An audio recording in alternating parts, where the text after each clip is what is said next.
Hello and welcome to the race data analysis for the Russian Grand Prix, the hectic Russian Grand Prix. This is the series in which we'll be compiling all of the race data, mainly looking at all of the lap times and compiling them into charts, graphs, etc. and comparing the teammates together to see exactly how well they performed against one another, as well as doing various other race overview analyses in the start of this video. Everything is timestamped in the description down below, so please feel free to skip to whichever segment of the video you would like me to talk about. But without further ado, let us jump on in to the race data for this weekend's Russian Grand Prix, and we begin with the positions table, which actually, if we exclude lap 46 onwards to the end, for a Russian Grand Prix is fairly hectic. We see the early pit stoppers of Lance Stroll, George Russell and Carlos Sainz in the regions of laps 10 to 14. Then we see the middle range of pit stoppers, Lewis Hamilton, Max Verstappen, etc. and also Sebastian Vettel in the middle portion of the race. And then we see the late pit stoppers in the region of laps 34 to 38. That was Sergio Perez, Fernando Alonso and also Charles Leclerc.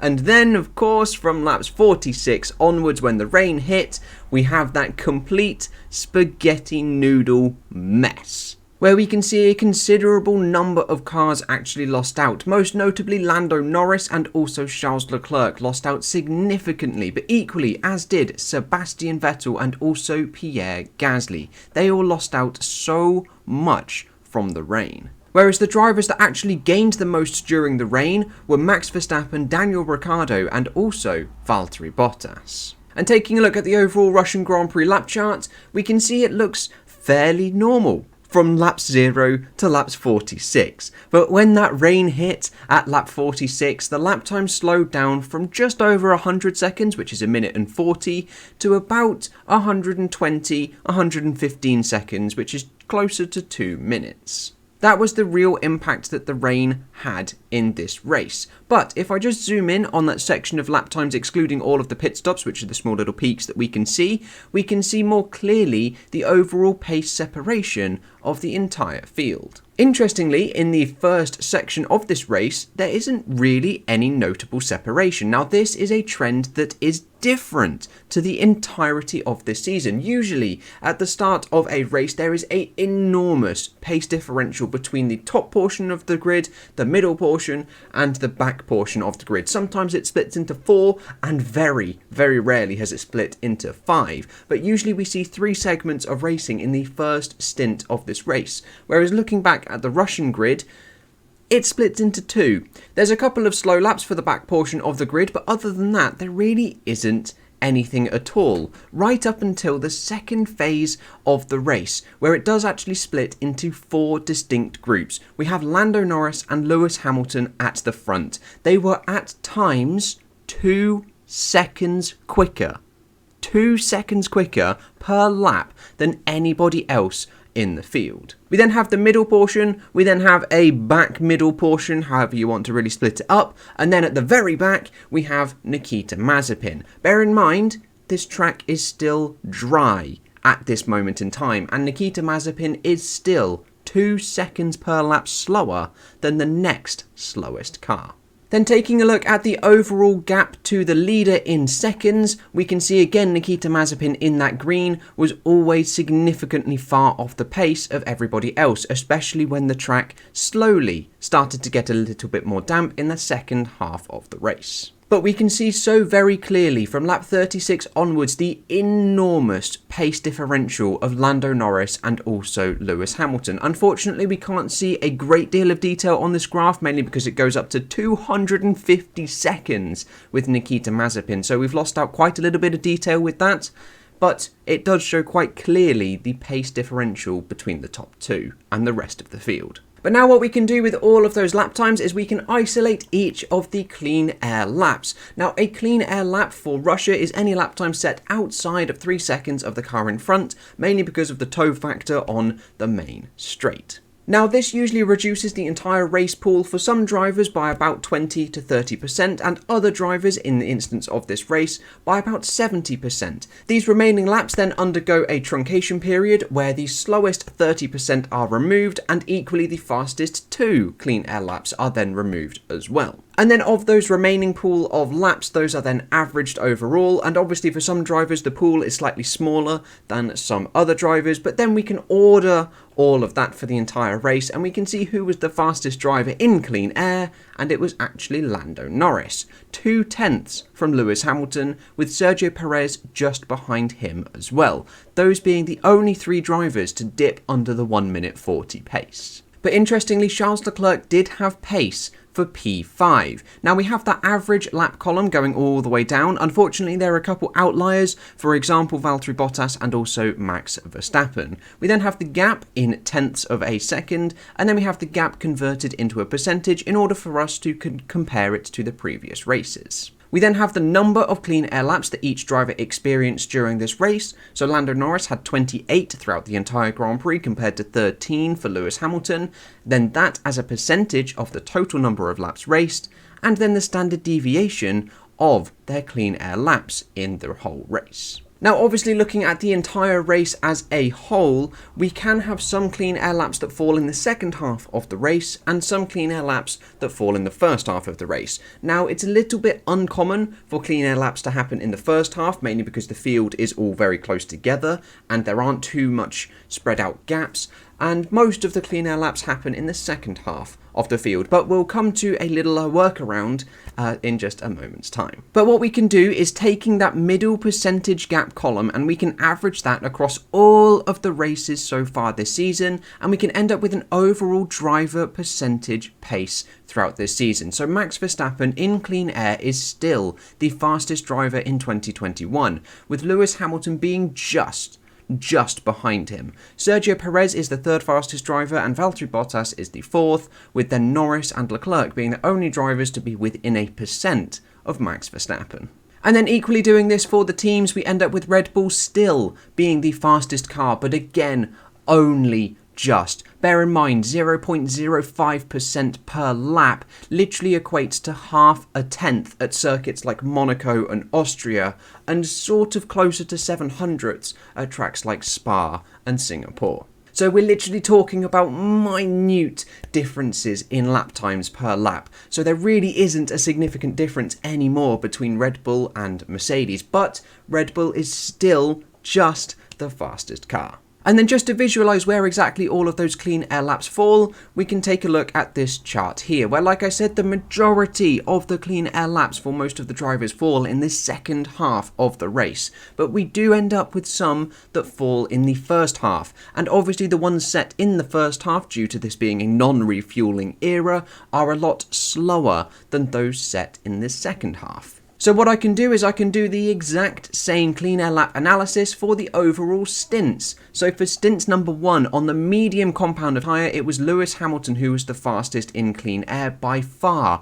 over Lando Norris by half a second. Then it was interestingly Sebastian Vettel in the Aston Martin, even though they didn't get the result that they were quite after. But then on the hards, it was actually Sergio Perez who had the fastest pace of anybody by half a second over Lewis Hamilton on the mediums. Then drivers with the bracketed asterisks by their name are drivers that did set lap times on the medium compound of tyre, however they didn't set any clean air laps on that compound of tyre. Then taking a look at stint number 2 for the second dry compound, where the majority of drivers were on the hards, it was Lewis Hamilton and Lando Norris that were in a league of their own. They were absolutely rapid on the hard compound of tyre. However, interestingly, they were only half a second quicker than Valtteri Bottas on the mediums. Bottas was equally rapid in the clean air. However, he just never got clean air because he was always stuck behind Pierre Gasly. Now, I've also not included the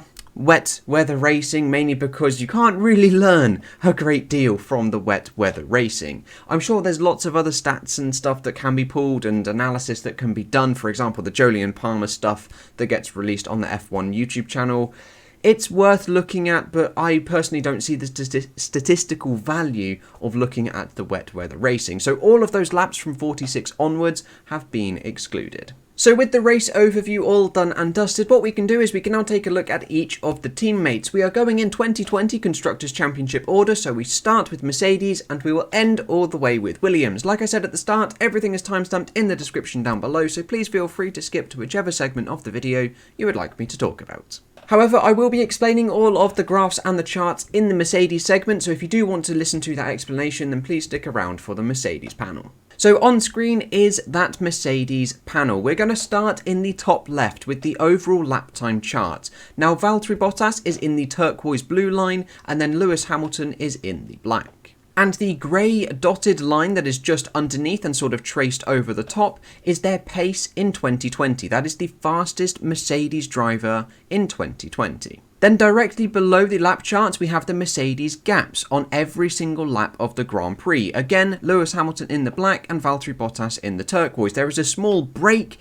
in the graph at around lap 27, and that is because Valtteri Bottas was briefly in front of Lewis Hamilton, but only just for one lap. We then have the Mercedes positions chart in the top right, and then directly down below that, we have the Mercedes pace percentage difference. Now this pace percentage difference takes all of Lewis Hamilton's lap times and divides them all through by Valtteri Bottas's lap times. It will then convert these numbers to a percentage, and then anything that is above 100 is when Lewis Hamilton is going faster, and then anything below 100 is when Valtteri Bottas is going faster. These percentages are ordered from largest down to smallest, and then we end up distributing them on the graph that looks a little like this. We can then split the percentage pace difference down the middle, and we can see that for 28.3% of the laps raced, it was Valtteri Bottas that was the faster of the two cars, and therefore for 71.7%, it was Lewis Hamilton. But turning our attention now to the overall lap chart, interestingly, we can see in the first stint of the race where both drivers are stuck in traffic, because bear in mind, Lewis Hamilton got a slightly poor start and was stuck in the train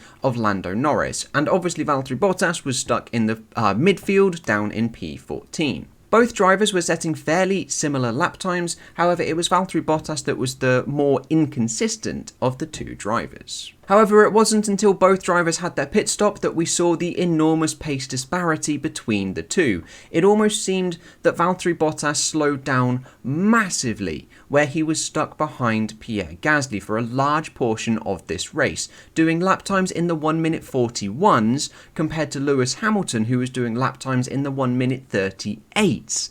3 seconds per lap difference before the rain hit, where the gap extended in Lewis Hamilton's favour from 20 seconds post-pit stop to almost 70 seconds just as the rain hit.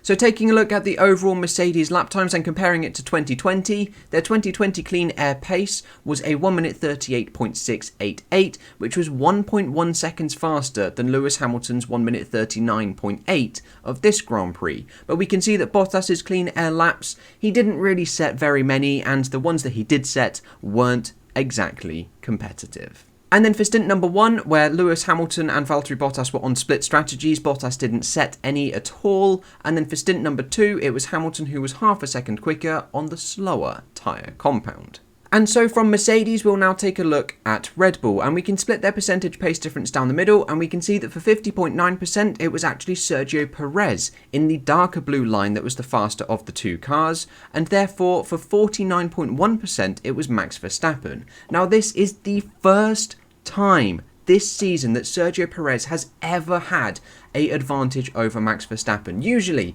this graph and this trend for Red Bull is upwards of 70-30 in favour of Max Verstappen. So this is the first time it's even been remotely close, and then this is also the first time that it has been in Sergio Perez's favour. But turning our attention to the lap charts, we can see that exactly like Mercedes, they were setting extremely comparable lap times with both drivers stuck in traffic, Perez behind Hamilton stuck in the train behind Russell, and then Max Verstappen in the train involved with Bottas. And just to the right of that green arrow, we can see briefly where Max Verstappen was able to get some clean air lap running, and he was a second a lap quicker, up until the pit stop phase, where again, both drivers were exceptionally equal and the gap hovered around 30 seconds once Max Verstappen had come in for his stop. Then post Sergio Perez pit stop, they were once again even. So for the first time this season, both drivers were actually even, and it wasn't until the rain where Max Verstappen extremely benefited and Sergio Perez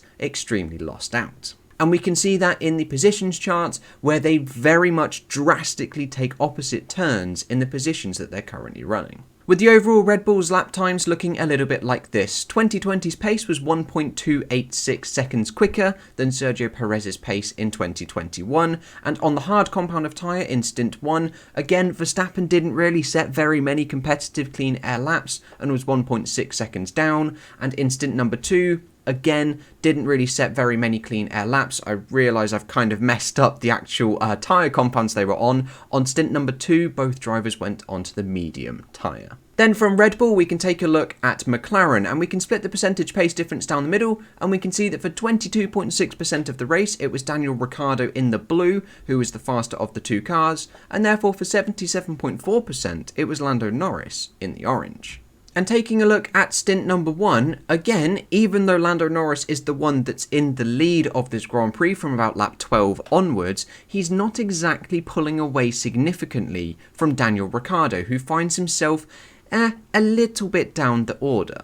Now, if we turn our attention to the lap time chart, we can see the moment that Lando Norris takes the lead of this Grand Prix, just post lap 12, he's not exactly significantly quicker than Daniel Ricciardo. There's about 3 to 4 tenths per lap up until Daniel Ricciardo comes in for his pit stop first, which is around this point here, where again Daniel Ricciardo significantly takes advantage of his fresh tyres for just that couple of laps until Lando Norris comes in for his pit stop, where it is then Lando Norris who extends his enormous advantage over Daniel Ricciardo to a second per lap for about 5 or 6 laps, and then stretching it to 2 seconds per lap for again 5 or 6 laps, right up until the rain hit and McLaren had their sort of disastrous weather call. But taking a look at McLaren's lap times overall and comparing it to 2020, it was 1.2 seconds faster in 2021. The first time that this has ever happened this year on a circuit that is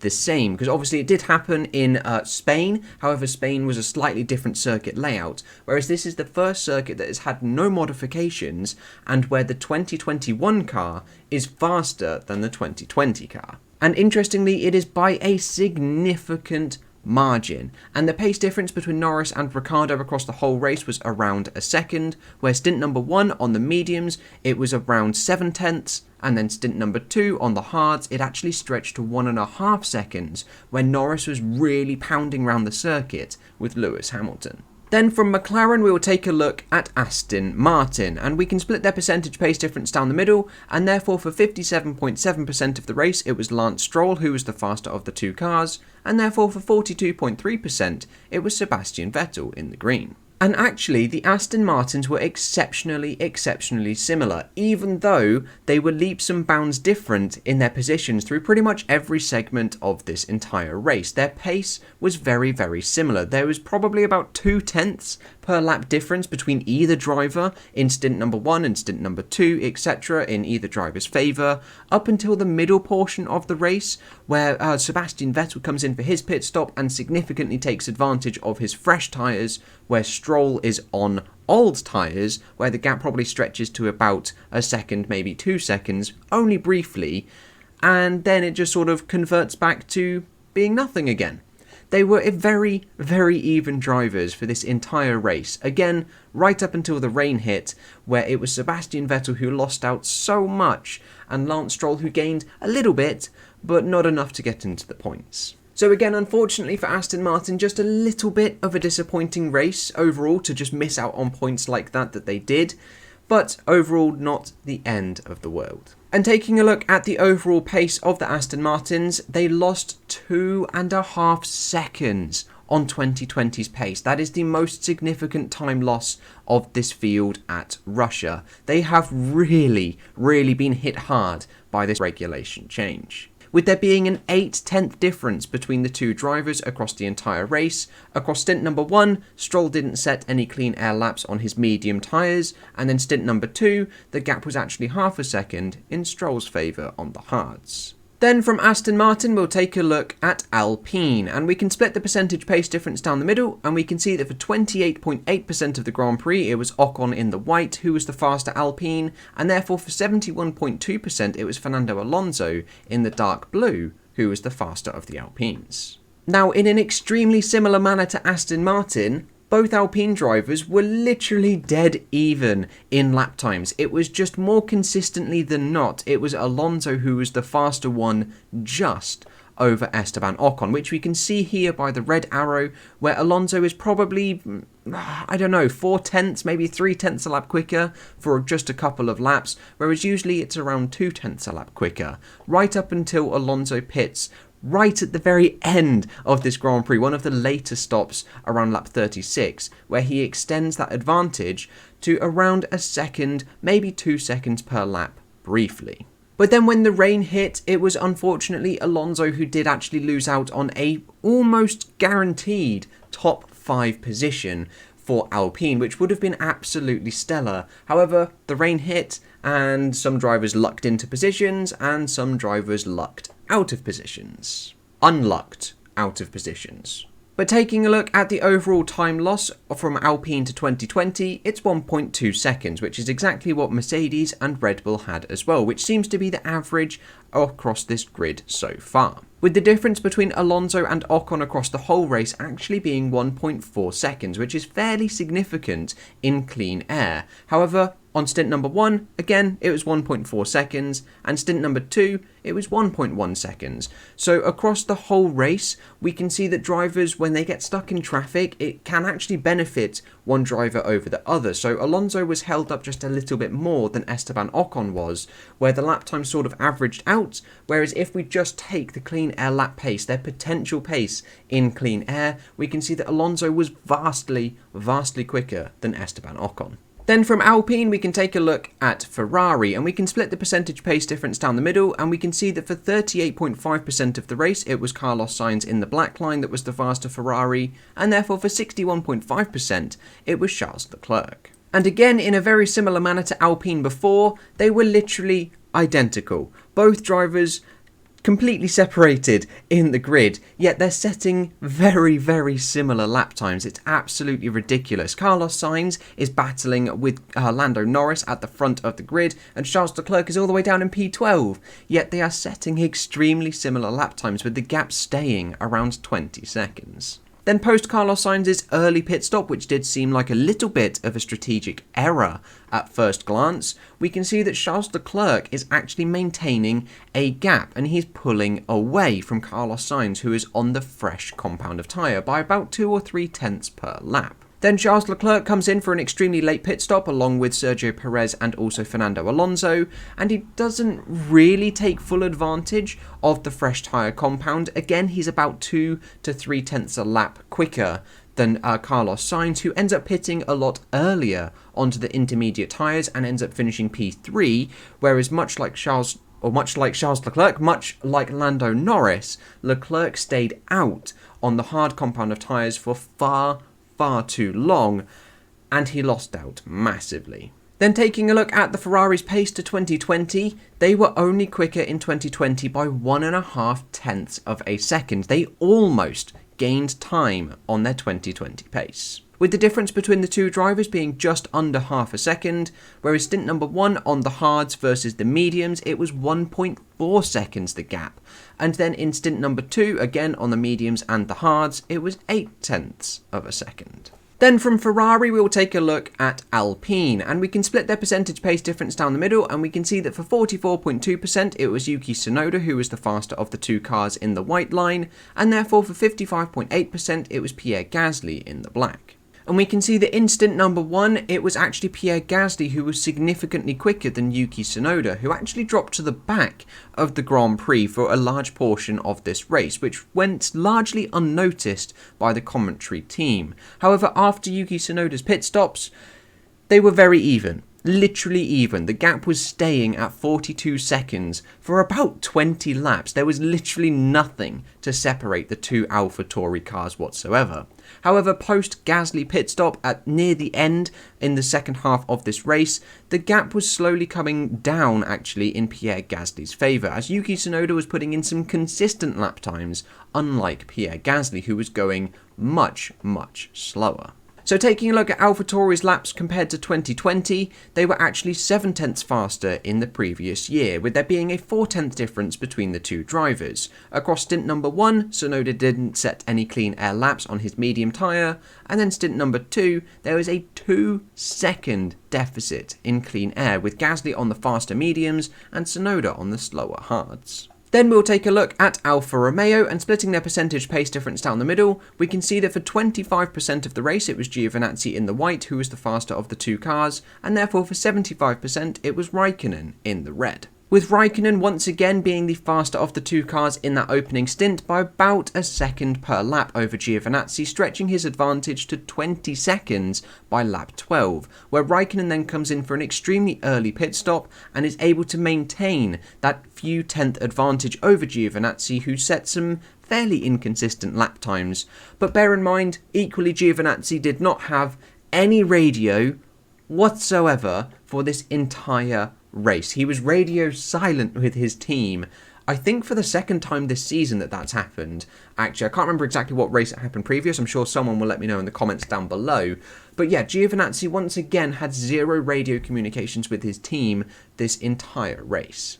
Giovinazzi then came in for a late pit stop in the second half of this race, where he did take full advantage of the fresh tyre compound and started to claw back some of that time lost against Kimi Raikkonen. And then of course the rain happened, which would have just been a nightmare with no team communications. But looking at the Alfa Romeo pace compared to 2020, they lost 1.5 tenths to their 2020 pace overall, with Giovinazzi being just under a tenth of a second behind Raikkonen across this entire race distance. Stint number 1, Raikkonen didn't set any clean air laps on his medium tyre, and then stint number 2, it was Giovinazzi who was 1.1 seconds faster on the medium compound versus Raikkonen's hards. Then penultimately we can take a look at Haas, and we can split their percentage pace difference down the middle and see that it's an exact 50-50 split between both drivers for the laps raced, bearing in mind that Mick Schumacher did retire halfway through this Grand Prix, so for the laps that they raced together on track, it was a 50-50 split. And we can see that in the first stint, they were literally dead even. The gap stayed always below 5 seconds. Where we then had an early pit stop for Nikita Mazepin in the white, whereas he then took advantage of that fresh tyre compound until Mick Schumacher came in for his pit stop, where Mick Schumacher took advantage of the fresh tyre compound and then unfortunately ended up retiring. Where Haas's pace to 2020 looked a little something like this, they lost 1 second to their 2020 pace, which honestly isn't that bad, and there was a 6/10 difference between the two drivers across this entire race distance. Bear in mind that Mazepin should technically be a little bit higher up than that because he made it all the way through to the faster portion of the race at the end, whereas Schumacher completed all his laps in the first 50%, the slower 50%. Where stints number 1, it looked a little like this. On the medium compound of tyre, they were separated by 6/10 of a second, and stint number 2, they were separated by 1.5 seconds overall. And then finally, we can take a look at Williams, and we can split their percentage pace difference down the middle, and we can see that for 53.2%, it was Nicholas Latifi who was the faster of the two cars, and therefore for 46.8%, it was George Russell in the white. Now, this is not the first time for Williams that we have seen Nicholas Latifi actually have much better race pace than George Russell overall. Honestly, it happens on a fairly regular basis that Latifi has much better Sundays than people often realise. It's just the qualifying needs a little bit of work. He needs to work on his qualifying, much like that second Red Bull seat. If the second Red Bull seat is able to qualify well, their race will be good. Whereas it's the same with Nicholas Latifi. If he's able to qualify as well as George Russell, he'll be able to compete and sometimes outperform George Russell. But we can see the enormous pace difference at the start of the race, where Russell is able to put in 1 minute 42s compared to Latifi's 1 minute 44s, where Russell is leading that train in P3. However, post pit stop for George Russell and also Nicholas Latifi, we can see that they are literally dead even. They are setting extremely similar lap times, just below 1 minute 42, and they are both increasing at literally the same rate, all the way up until low 1 minute 40s overall. Where it is here where Nicholas Latifi actually does have a slight advantage over George Russell by a couple of tenths per lap. So then looking at the overall Williams pace from 2020, they actually gained time once again, just over 9/10 of a second. So much like McLaren, they actually went faster in 2021 than they did in 2020. And once again, it was Latifi who was the faster of the two Williams by 6/10 of a second, and on stint 1, Latifi didn't actually set any clean air laps at all, and then stint number 2, it was a 4/10 difference in Latifi's favour. And there we go, there is the race data all concluded for the Russian Grand Prix. Please let me know of anything down below in the comments that you found interesting about today's video, and what you found interesting about the entire Russian Grand Prix as a whole. But that is all I've got for you today, guys. I hope you have enjoyed, and I will catch you in the next episode with whatever and whenever I decide to make it. I'll see you guys then.